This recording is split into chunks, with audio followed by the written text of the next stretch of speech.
Hello, and welcome to The Complete History of Science. Series 3, Episode 2. The sun sets in the west and rises in the east. Following the death of the Prophet Muhammad in 632 AD, Muslim armies from the Arabian Peninsula marched north at astounding speed. Over the course of the next 25 years, they would conquer almost all of Syria, Palestine, Persia, and Egypt, and within a century, take most of North Africa and Spain. Conquest, on this scale and at this speed, had not been seen in this region since the days of Alexander the Great, over 1,000 years previously, but the Arab armies, well organised and spurred on by religious conviction, swept aside all those who stood against them. Soon, a huge new empire, known as the Caliphate, stood at the shores of the Mediterranean. This new entity would be ruled by a political and religious leader known as the Caliph, who would claim direct descent from the Prophet.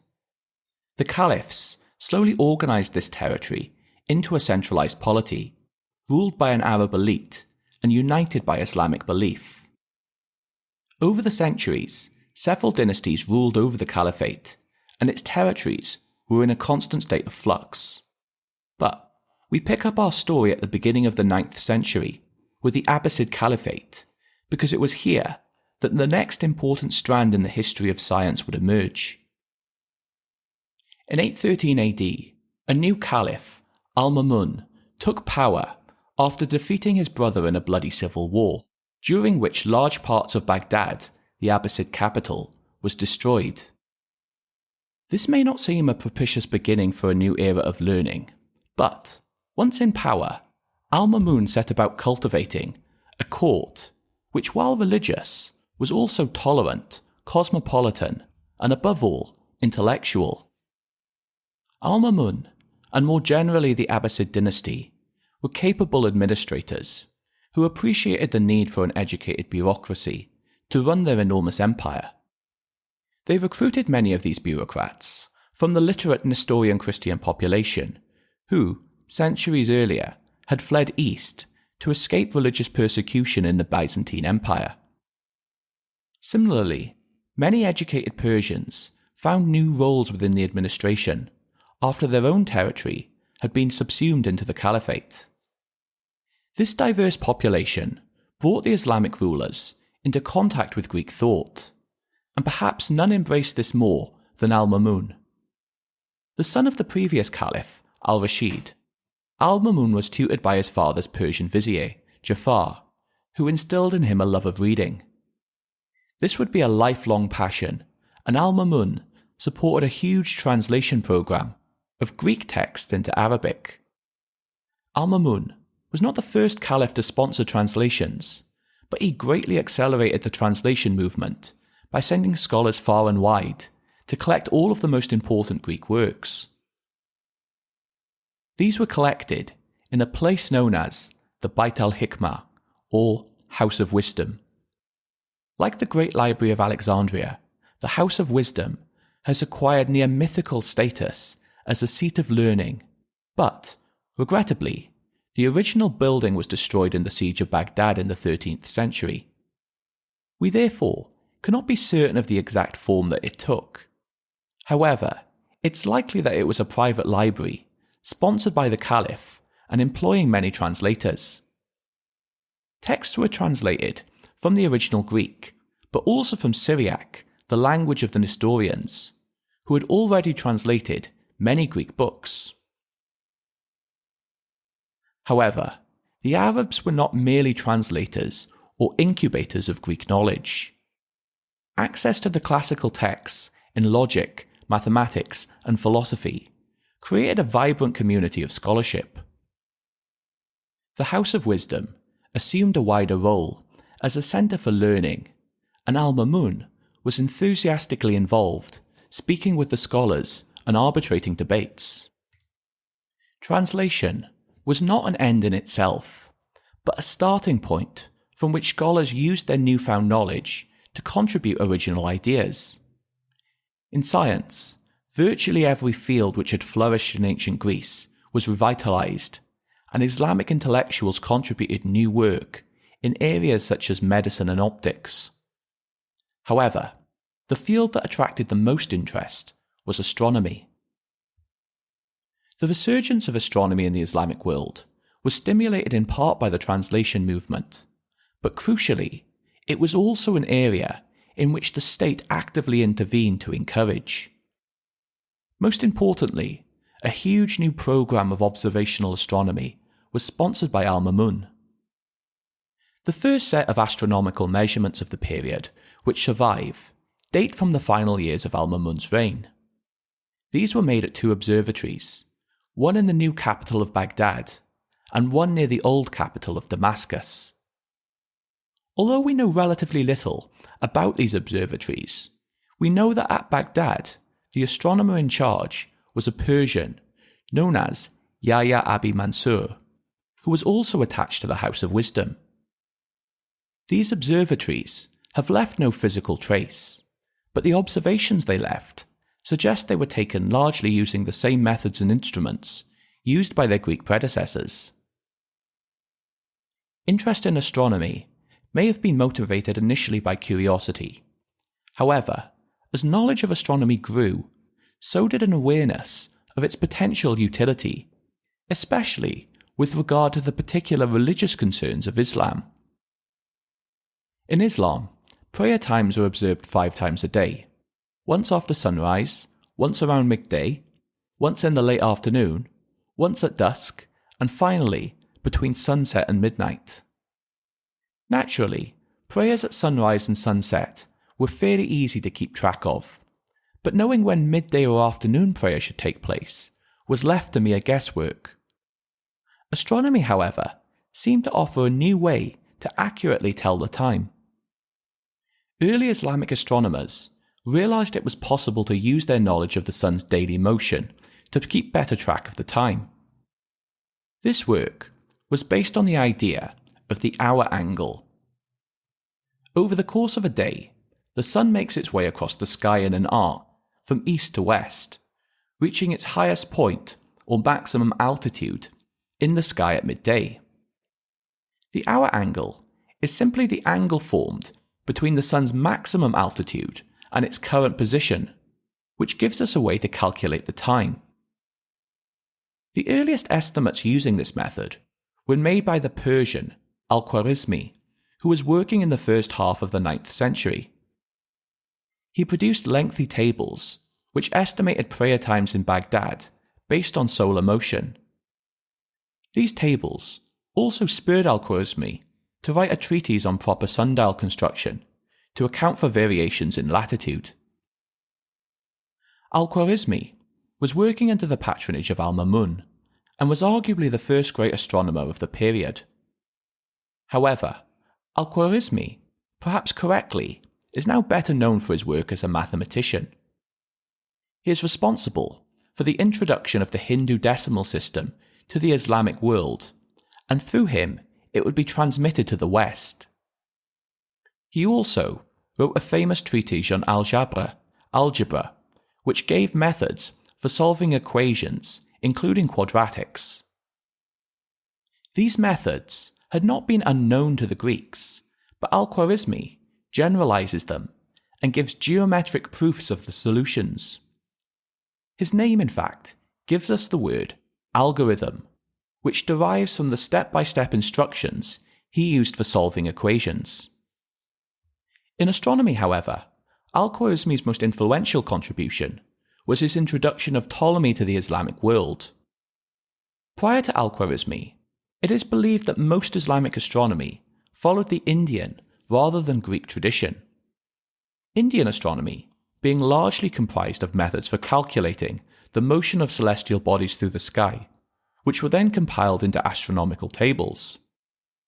Early Islamic astronomy produced many of these tables, which were known as zij, including ones made by Al-Khwarizmi himself. The difference, however, was that in addition to relying on Indian astronomy, Al-Khwarizmi borrowed heavily from observations made by Ptolemy.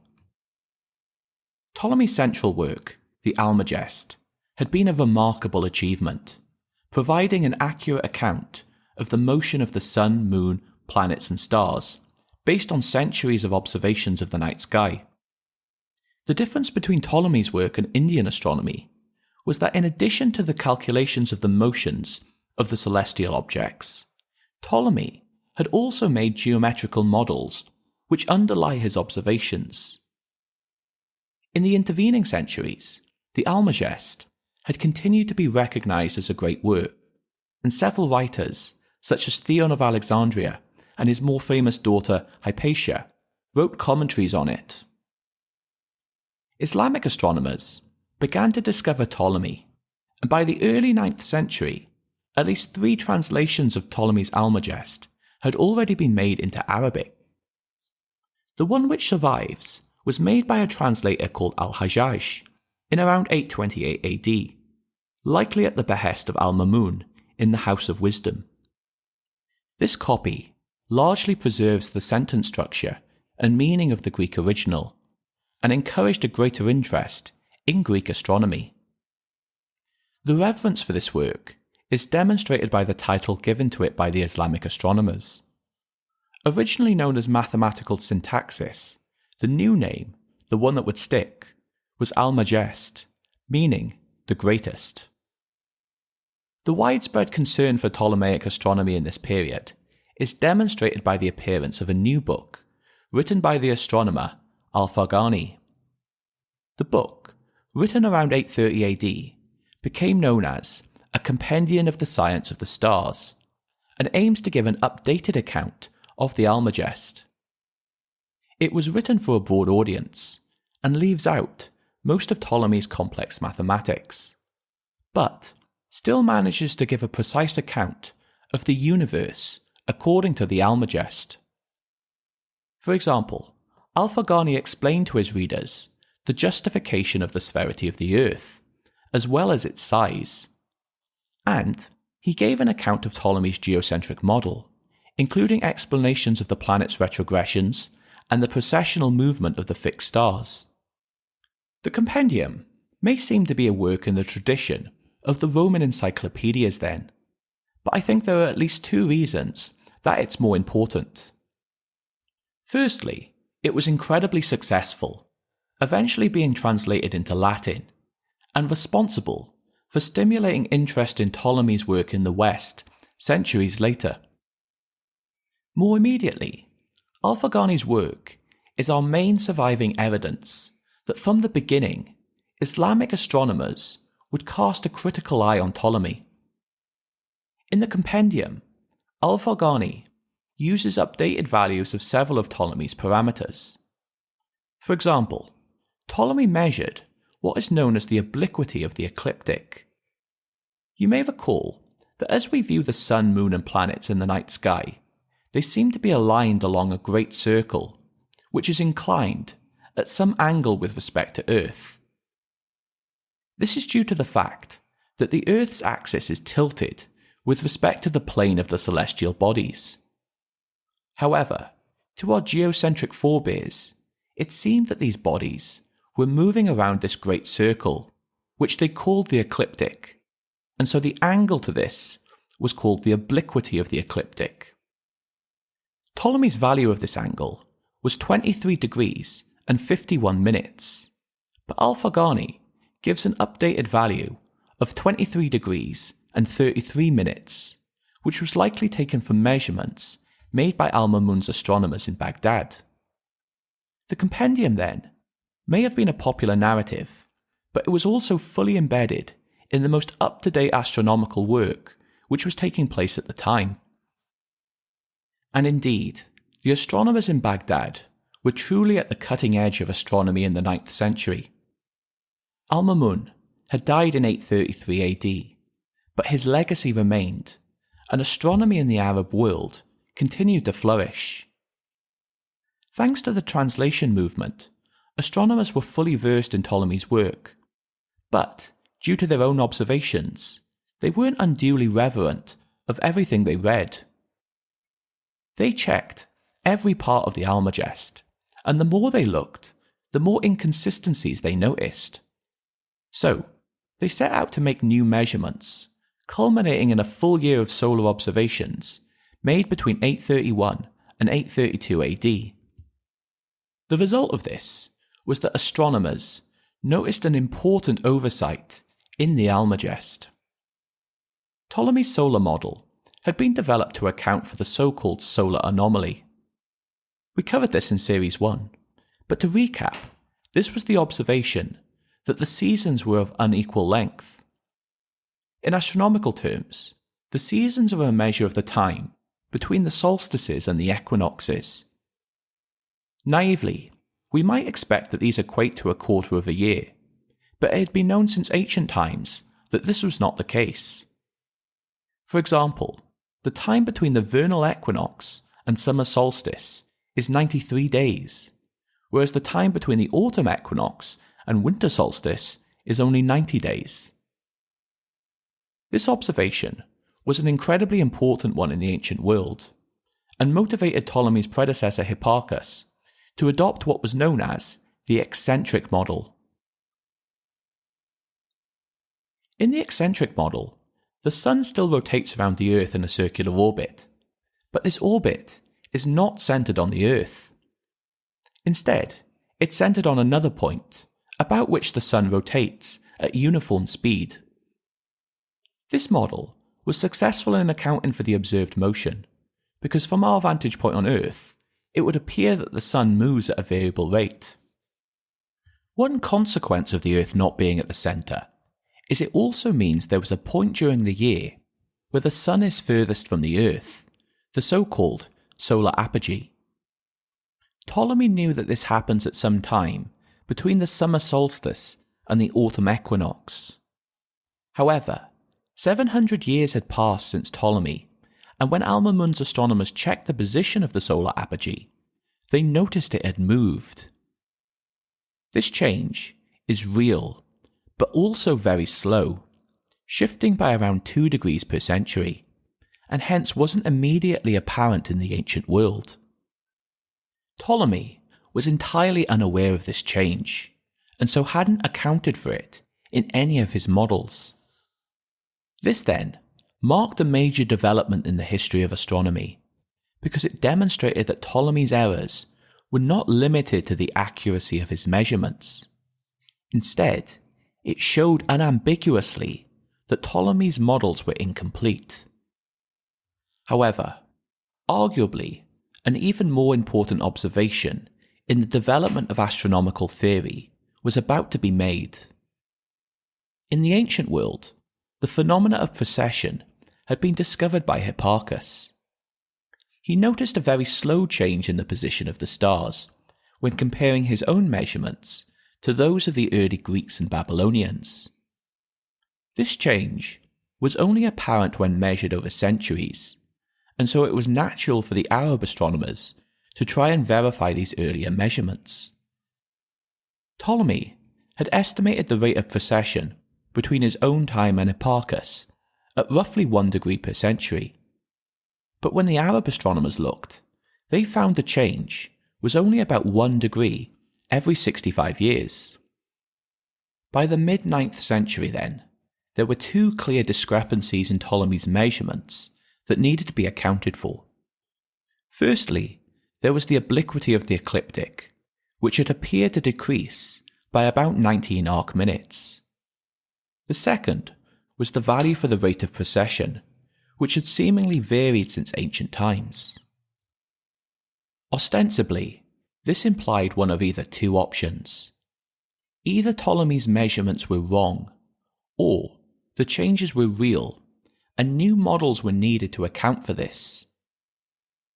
Many Islamic astronomers opted for the latter and set out to modify Ptolemy's theories. The most successful of these attempts was the theory of trepidation attributed to Thabit ibn Qurra. Thabit was not an Arab, but a Sabian, a polytheistic religious group centered around Haran in what is now southeastern Turkey. He was supposedly recruited to the House of Wisdom after his exceptional linguistic skills were noticed while he worked as a money changer at a market stall. Brought to work in Baghdad, Thabit became well acquainted with mathematics, philosophy and medicine, and also translated Greek mathematical work into Arabic. This education prepared him well to tackle the problem, and ambitiously he attempted to find a model which simultaneously accounted for the change in the obliquity of the ecliptic and the change in the rate of precession. Fully aware of the state of contemporary astronomy and the work of Ptolemy, Thabit approached the problem by looking for sources in the intervening years. His attempts, unfortunately, were hamstrung by the lack of any observations between the death of Ptolemy and the 9th century. Indeed, the only astronomical work from the intervening centuries which Thabit could get his hands on was a commentary on Ptolemy, which had been written by Theon of Alexandria in the 4th century BC. And this work, unfortunately, had the effect to further mislead Thabit, because Theon mentions a strange idea which he attributes to a group of astrologers. The rate of precession was generally measured by observing the position of certain stars, such as Regulus, in the night sky. Ptolemy, Hipparchus, and the Arabs had measured a general eastward shift in the longitude of Regulus, indicative of precession. However, Theon reported that these stars only travel about 8 degrees eastward before they reverse direction westward. He called this back and forth motion accession and recession. The group of astrologers from whom he took this idea also gave a date when this change had supposedly happened, 158 BC. Thabit used this idea of oscillating stellar motion as the basis for an updated theory. Whereas Ptolemy had attached the planets, the sun, the moon and the fixed stars to 8 different spheres, Thabit introduces a 9th, which accounts for the daily motion of the Earth. This also allowed him to account for a varying rate of precession, by assuming that the 8th sphere, that is the sphere of the fixed stars, wobbles with respect to the 9th. The result was mathematically dense, but successfully modelled accession and recession, reproducing the variability in the rate of precession to a high degree of accuracy. Even more miraculously, it could simultaneously reproduce the variation in the obliquity of the ecliptic that had been observed. However, despite its success in reproducing the apparent phenomena, Thabit's theory of trepidation is something of a cautionary tale in the history of science. Trepidation would be accepted by many of the most brilliant astronomers in the future, being endorsed by no less a figure than Copernicus.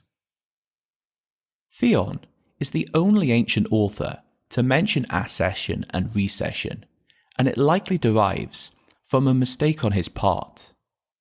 Different conventions for coordinates were used in the ancient world, and there's a good chance that Theon muddled them up. Even more devastating for the theory was that in fact there is no real variation in the rate of precession. Ptolemy had simply made incorrect measurements for the longitude of the stars. If the Arab astronomers had just ignored him and relied on the measurements of Hipparchus and the Babylonians, they'd have found that their value of 1 degree every 65 years was accurate. Trepidation demonstrates how we should exercise extreme vigilance in endorsing elaborate theories purely because they reproduce observation, particularly in cases where we have limited data. And in fairness to many of Thabit's contemporaries, they were aware of this. Al-Battani, a younger peer of Thabit and also a Sabian, took a more cautious approach. He rejected Thabit's theory on pragmatic grounds, arguing that there simply weren't sufficient observations to justify such an elaborate theory, which, in hindsight, is very wise. Al-Battani is now remembered as one of the foremost astronomers of the time. This is mainly due to his observational work, where, over the course of 30 years, he collected data at a private observatory in Raqqa on the Euphrates River. The result of this extensive survey was the Zij, known as the Sabian Tables.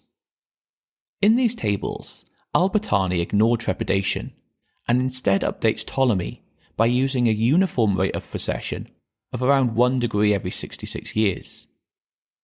The Sabian tables would go on to exert a great influence, being translated into Latin during the 12th century, and would become the main source of Islamic observational astronomy in the West.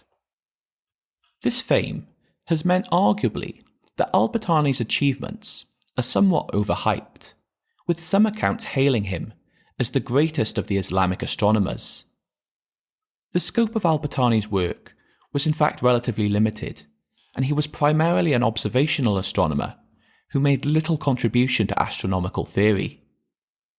Rather than developing new models, his main successes were measuring new values for parameters such as the length of the tropical year and the obliquity of the ecliptic. His most important original accomplishment was demonstrating that annular eclipses are possible. An annular eclipse is one where the moon passes in front of the sun without fully covering it. It differs from a partial eclipse, however, in that its path passes by the centre of the sun. However, the sun is not fully covered, as the apparent diameter of the moon is sufficiently small to leave a visible ring of fire. Al-Battani measured the apparent diameter of the sun and moon, and recognised they would vary sufficiently in order for annular eclipses to be possible. This work was again a refutation of Ptolemy, who ignored the possibility there should be any change in diameter, despite it being implied by his eccentric model. Collectively, these discoveries meant that astronomers were finding more and more reasons to doubt Ptolemy. The most consequential critique of Ptolemy appeared in the 11th century and came from possibly the most remarkable scientist of the entire Islamic Golden Age. Al-Haytham was born in Basra in present-day Iraq, but moved to Cairo. His journey there is indicative of a larger shift taking place in the Islamic world. After the death of Al-Mamun, patronage of astronomy continued under his successor, his brother Harun Rashid. But by the late 10th century, the scientific fervour of the early Abbasid caliphs had subsided, and astronomical work in the East regressed. Likewise, the translation movement had died down, as most of the major Greek works of natural philosophy had already been translated, often multiple times. Political power was also in flux, as a new dynasty, claiming direct descent from the Prophet Muhammad, conquered many of the Abbasid client states in the West. This new dynasty, the Fatimids, eventually ruled most of North Africa, as well as some of the old Abbasid territory in the east, such as Syria. They made their new capital in Cairo, and here, under the patronage of the Fatimids, Al-Haytham would complete his work. Like many of the astronomers of the age, Al-Haytham could claim to be an excellent philosopher. However, his overall body of work was characterized by an attitude which may appear to us refreshingly modern. Al-Haytham was rigorous in his approach and deeply skeptical of previous work, writing many critiques of, for example, Aristotle. This skepticism also resulted in one of the most important reflections on Greek astronomy, a work which Al-Haytham called Doubts on Ptolemy. In this work, Al-Haytham explicitly points out many of the problems inherent in Ptolemy's work. For example, he objects to Ptolemy's methods for determining the obliquity of the ecliptic. In the Almagest, instead of determining exactly the difference in position of the sun at the summer and winter solstices, he only measures it approximately. Al-Haytham knew that several of Ptolemy's other parameters, such as the solar year, were connected to this point, meaning that they were also inaccurate. This explained why Islamic astronomers were better able to determine the obliquity of the ecliptic, as well as other measurements. However, Al-Haytham had an even more fundamental objection, one which arguably undermined Ptolemy's whole system. As we've discussed, Ptolemy's solar theory relied on the eccentric model. This model assumed the Earth was not at the centre of rotation. He also applied a similar, but even more elaborate model in the case of the planets. The planets not only aren't centred on Earth, but rotate around another point still, not at the centre, called the equant. Al-Haytham strongly objected to these models, because although they may have worked mathematically, there was no physical basis for them. Ptolemy had himself tried to create a physical justification by imagining that the celestial bodies are attached to great spheres. But Al-Haytham contended that this only further undermined his own models. To understand Al-Haytham's objection, consider this. The Sun is supposedly moving around a great sphere, but this great sphere moves around a point which is not at the centre. Imagine for illustration a ball. If you want to spin the ball at some uniform speed, surely it should spin around its central axis. Mathematically, it may have been fine and convenient for the Sun to move around the equant, but a physical sphere cannot. If we're to imagine these spheres really existing, then the whole edifice collapses. Ultimately, the issue derives from the principle of uniform motion. Since Aristotle, every astronomer had assumed that all celestial motion should conform to two unreproachable tenets. The first was that celestial motion must be circular, and the second was that motion should be at a constant speed. Ptolemy's models were a consequence of his strict adherence to these principles, while still trying to reproduce observations. Al-Haytham wouldn't abandon these principles himself, or develop new models, but his arguments were widely read. In truth, Ptolemy's equant had always been a deeply unsatisfying conclusion, but Al-Haytham had demonstrated that an alternative must be sought. This would lay down the gauntlet, and much of the astronomical work which took place over the next several centuries would aim to revise and replace Ptolemy's models. We'll catch up with developments in astronomy again soon, as its centre of gravity will continue to move both westward into Latin Europe, but also Islamic Andalusia. However, in the next episode, we'll take a deeper look at Al-Haytham and his greatest work, the Book of Optics. I hope you'll join me then.